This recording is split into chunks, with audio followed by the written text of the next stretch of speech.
Le Congo n'est pas à vendre dresse une liste des recommandations à appliquer dans le domaine de la gouvernance budgétaire en vue de placer le pays sur la voie vers l'émergence.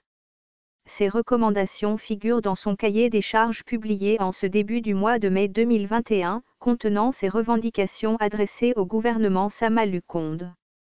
Le dit cahier des charges se focalise sur 4 thématiques à savoir, les finances publiques, les ressources naturelles, la nécessaire réforme du système bancaire, l'énergie ainsi que la protection des lanceurs d'alerte et la sauvegarde de la liberté d'expression.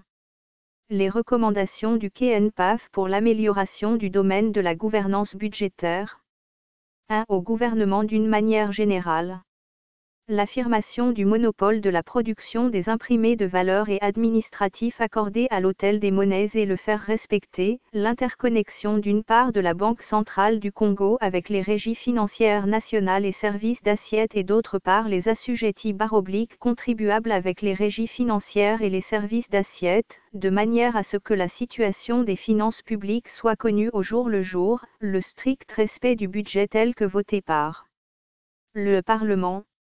La rationalisation du volume des exonérations accordées aux sociétés et entreprises, pour réduire le taux des dépenses fiscales inconsidérées et s'assurer du suivi de l'atteinte des objectifs des exonérations aux investissements à savoir par la création d'emplois et la relance de l'économie nationale, l'évaluation de manière participative de la mise en œuvre de la perception de la taxe sur la valeur ajoutée, TVA, pour prendre et mettre en œuvre des mesures correctives susceptibles d'engranger les recettes qui en proviennent, la lutte efficace contre la corruption, l'évasion fiscale et le détournement des deniers publics, les sanctions des contrevenants à la loi, à tous les niveaux.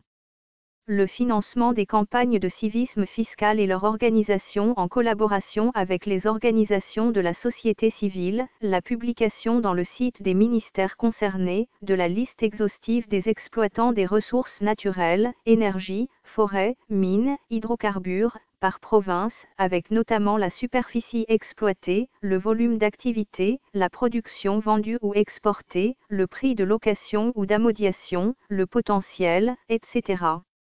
En ce qui concerne les dépenses, la rationalisation des dépenses du cabinet ministériel et des institutions pour permettre la bonne exécution des dépenses des secteurs pro-pauvres, le respect de l'utilisation des crédits selon les lignes budgétaires, tout en priorisant les dépenses d'investissement, la maîtrise de l'effectif des agents affectés au ministère. 2. Au ministère des Finances et du Budget de manière particulière. L'application stricte des chaînes des recettes et des dépenses, le renforcement des mécanismes de contrôle interne pour s'assurer qu'à chaque dépense le montant plafond ne soit pas dépassé et que chaque recette publique soit canalisée vers le compte général du Trésor public. 3. Aux régies financières sous impulsion et encadrement du ministère des Finances.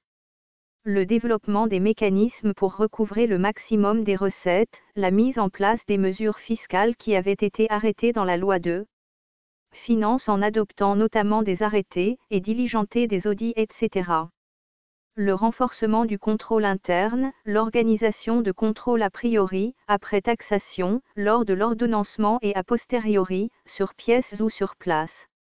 L'uniformisation de visas d'entrée en RDC pour lutter contre la fraude aux frontières, la rationalisation des exonérations, la projection d'une interconnexion de leurs différents services et concrétiser le projet de télédéclaration et de télépaiement, la sanction des agents qui enfreignent à la loi à tous les niveaux.